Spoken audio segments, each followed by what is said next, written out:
While we could rank detachments based on power, I want to rank them based on fun. It also lets me put my thoughts out there so that when I make army lists for the future, I can come back to this and know the fun combos. And you could do the same thing as well.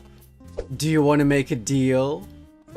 With Vashtor's detachment, which is all about the vehicles and demon engines, the Dark Pact leadership test can get harder, and I already fail an above average number. I have lost obliterators to failed Dark Pact tests, and they have 5 wounds each. The Dark Gods don't love me. The Emperor loves me. Jury is still out on him having 2 or 4 arms. This is a good detachment for the nasty vehicles. You know the ones. We have the Crab, Gunface, Tick Tick, Tentacle Dog, but whatever kind of insect this dude thought was an upgrade to a horse, that is not a vehicle. Unusually. We have stratagems that have a cool ability to have a regular tank get possessed mid-game, but that just doesn't suit me in my 3rd edition collection. I know a lot of people like it, but it's a pass for me, and this is important. Maybe the Green Tide is the best orc detachment, and having loads of battle line units is looking rather powerful to help you win in the mission deck. But if your orc army isn't loads of boys and the thought of painting 120 of the boring mono build boys is painful, then obviously that is not the best detachment because it doesn't match your army or playstyle. You have a collection or aspire to have a collection, but building an army to take advantage of a very temporary meta is not a good idea. The points and balance changes, but Wargames models are made of solid plastic and will outlive all of humanity. So pick the detachment that suits the models you have and the way you like to play. Let's continue in ascending order. The Night Lord's detachment, the Dread Talon. Lots of Battleshock, take the Raptors and the Winged Demon Prince for more Battleshock shenanigans, but it's going to be very situational. If the enemy has high leadership, this won't be a bother. I have fought against Chaos Knights that were also causing Battleshock, and I nearly lost a game because for one turn none of my Genestealer Cult units could hold an objective. And I did lose a Genestealer Cult game to the Dread Talon as they can deep strike onto cult ambush markers that you thought were perfectly safe. I ended that game with all my viable units in cult ambush and no markers to arrive from. So it's good for that and beating Genestealer Cult, but it's very much going to depend on your opponent being squishy and cowardly. Tyranids with Synapse don't care so much. Knights are unlikely to care, Necrons and Space Marines have high leadership, and Space Marines are the most common enemy on the tabletop. So what about the Word Bearer's detachment? Is it even right to call it that? This is the detachment all about picking a specific mark for your unit, when the Word Bearers are famously Chaos Undivided, and think you're stupid if you focus too much on one god. The main focus in the lore is Possessed. They're all about Possessed, and there is no such stratagem to boost Possessed units. As it was just the index detachment just renamed, I have played it a bunch of times, and while not perfect for me, it was okay. Depending on the god you pick, you get a bonus. Slaanesh is known for lots of attacks, so you get sustained hits. Khorne does heavy decapitating strikes in combat, so you have lethal hits. Tzeentch does loads of lightning shots, so they have sustained hits, but much like the Death Guard, picking Nurgle gives you lethal hits. At least that's how it should be. But for some reason, Nurgle and Tzeentch are swapped round. Same as in the index, and it just doesn't feel right. Disease should fell the toughest enemy, not give you more shots. That's a very minor irritation, like that scratchy Nurgle spot. There are tools to help each unit for their job. Nurgle shrouding for units at the back like Havocs, advance and charge Possessed with Slaanesh, and regenerate tough units like Terminators and Obliterators for Tzeentch. Tzeentch's number is not 9, it is 1.6, as that is how many Obliterators you can get back on a unit. Opponents do not like it when you heal your 2 Obliterators to full and get back 8 wounds for 1 command point. The lethal hits is also good for the Obliterators as one of their gun options comes with sustained hits anyway. Their Melter version is reduced to 18 inches in the Codex, so you can't just come out of Deep Strike and be in Melter range. Reserves have to be at least 9 inches away from the enemy, and to get the bonus damage from the Melter rule, you have to be within half range. So I've gone off this detachment a bit. It is a little toned down. You have to succeed on the Dark Pact test to get the God's Blessing and the critical hits on the 5+. Failed tests no longer grant you that extra bonus. There is no 2 command points Armor of Contempt stratagem, Armor of Contempt just being the more common one seen in Space Marine detachments. It's the stratagem that lets you ignore 1 point of armor penetration. But we do have the Eye of the Gods, a hark back to like 6th edition Chaos Space Marines. Your characters get better from killing things, but you can't have it on a Lord Discordant or Demon Prince. Those independent killers would have benefited the most from it. The boost to movement and toughness isn't going to mean a lot to characters if it's in a bodyguard unit. It's still quite cool, but there are now other detachments where I don't feel locked to picking lethal hits because I have a Mark of Khorne and get critical hits on a 5+. I can go with sustained hits if it's going to be better. This is where I would mention the Emperor's Children detachment. If there was one, they just moved the units out of the Codex. If Games Workshop had kept their faction as Heretic Astartes, but given an alternative version of the Index rules, but only with Slaanesh, so that they couldn't use the Pact-bound Zealots, that might have been okay. Similar treatment to what the Blood Angels got. Or they could have just been given a basic detachment to try out some kind of detachment rule for the Emperor's Children in preparation for a future Codex. Anyway, back to the Chaos detachments. Detachments the Emperor's Children can take, but for this next one, it looks familiar already. Veterans of the Long War. Do you want to play Space Marines, but Chaos? Do you want the Space Marine Army Special rule and the Chaos Marine Army rule in one? There you go! This detachment puts the Space Marine in Chaos Space Marine. Lots of Combi Bolter Terminators could get devastating wounds, but they don't seem quite right for this detachment. They can already have reroll to hits by doing a Dark Pact, so they don't desperately need another source of rerolls to hit. It is a fun way to play, you just miss out on the cultists. They don't get any kind of bonus. They stay squishy. The Fellhammer Siege Force doesn't help them either. It doesn't have an Armor of Contempt style stratagem, but makes up for that, as all of your Chaos Space Marine units are much harder to hurt because of the detachment rule. And there is a 5+ Feel No Pain available. They also have an amazing stratagem to prevent being swarmed by multiple units. And if you have 10 chosen, then the enemy will probably want to hit them with a bunch of things at once in combat.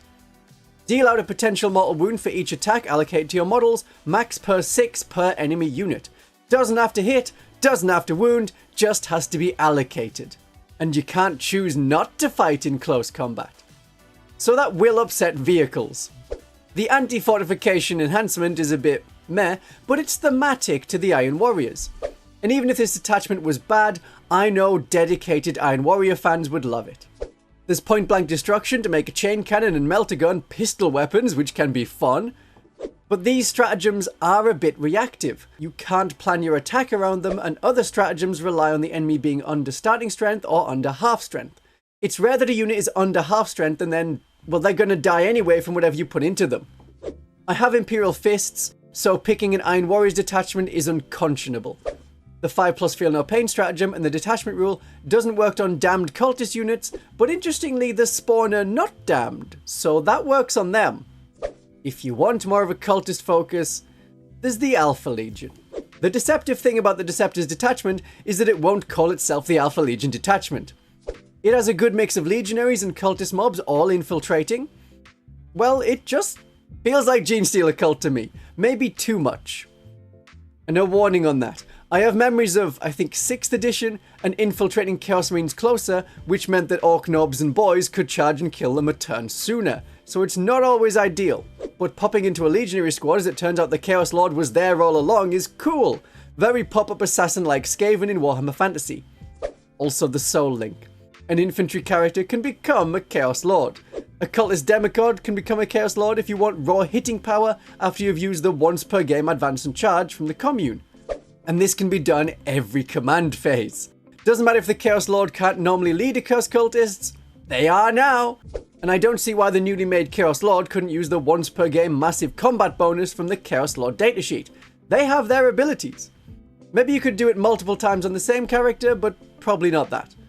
But the bearer gets the Psyker keyword when doing this, and we know that the Psyker keyword is a penalty in this edition. Since we're talking about cultists, the Chaos Cult. It looks silly, it looks fun, it looks like it's won tournaments, and it looks like I've reviewed it already. I look forward to having a Dark Apostle in a Cursed Cultist unit and bringing back D3 Torments in each of my turns with this enhancement. Hey, it's a model in the unit! Relying on the Accursed Cultist and having a Hellbrute back them up to get more attacks both from sustained hits and lethal hits, if the Hellbrute can keep up. But Accursed Cultists are the key. With Dark Pacts and Desperate Pacts and Scout and the bonuses from the Coven to advance and charge, and the bonuses to hit and wound, serious damage can be done. And then you can also add in units like the Predator to provide some anti-tank support as necessary. But Renegade Raiders may be my favourite. It is like the Adeptus Sororitas Bringers of Flame detachment, but that has a lot of stratagems requiring transports. Renegade Raiders doesn't. It just wants you to get in there. You don't need to be all mounted like the Stormlance detachment. There is massive unit flexibility here. You can assault, and if you attack an enemy on the objective, you get an extra armor penetration. Shooting or combat. Extra AP in this edition? That's great. Roll that into Legionaries for that full reroll to wound, and are hitting on a 3+ already, and we're making a mess. Let's go the regular boys. I also like the idea of Havocs up on a building getting plunging fire onto an objective for an additional -2 armor penetration. And the enhancements can work best on something like a deep striking Raptor Lord, because you can deep strike into the enemy deployment zone. Mark of the Hound can give Scout to a whole unit, and I'm thinking of that on a unit in a Rhino, then the Scout transfers to the vehicle. Won't work on a Land Raider as that is not a dedicated transport. And we can keep that Land Raider even more protected with being unflailingly obdurate. Yeah, that word spaghetti is Armor of Contempt, but in like the Index version, it is 1 command point. Scour and Seize will give you precision on all of your combat attacks. Bye bye, enemy characters. Unlike the Space Marine Raven Guard detachment, this is 1 command point, not 2 command points. And you can get back into transport with opportunistic raiders like Sky Splinter, but not if you disembark this turn. Great! Reaver's Haste gives advance and charge with +1 if charging an enemy on an objective, so we can advance and still shoot normally because of assault, and then we can charge the objective with a bonus. This is so good! You know, it almost feels like the best rules you can get for any army are the ones that make you move quicker and have bonuses when taking objectives, which is how you score victory points in 10th edition. It's crazy how it just so happens to work out like that.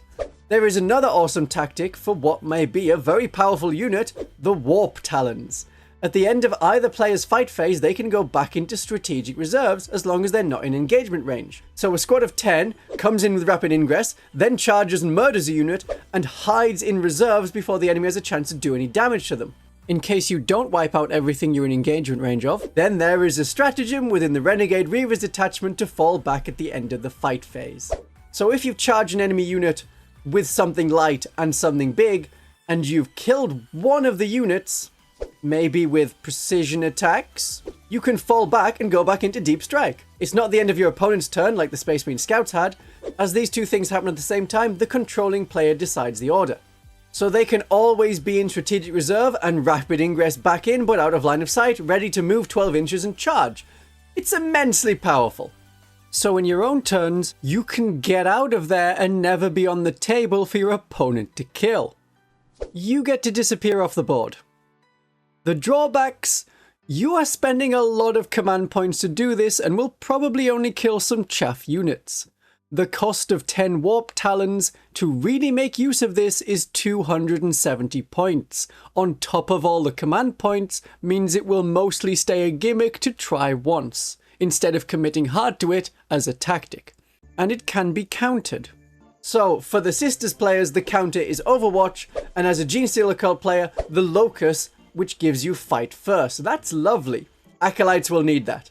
Aberrants should be able to survive the damage when attacks, and Metamorphs should be able to survive with their feel no pain. But those Acolytes that are on your home objective generating command points are looking a bit more nervous.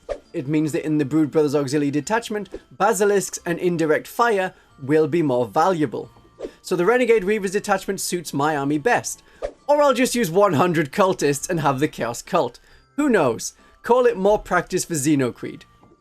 But fun and personal enjoyment are how you should rank detachments. Naturally, you want to know about the Battle Sisters and the Genestealer Cult, and in a live stream I went over the many ways to rank the detachments and key units so that they fit your needs, your playstyle, your desire to just paint them quickly and get them on the table.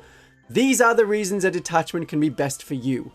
Have a great day of 40k, however you play.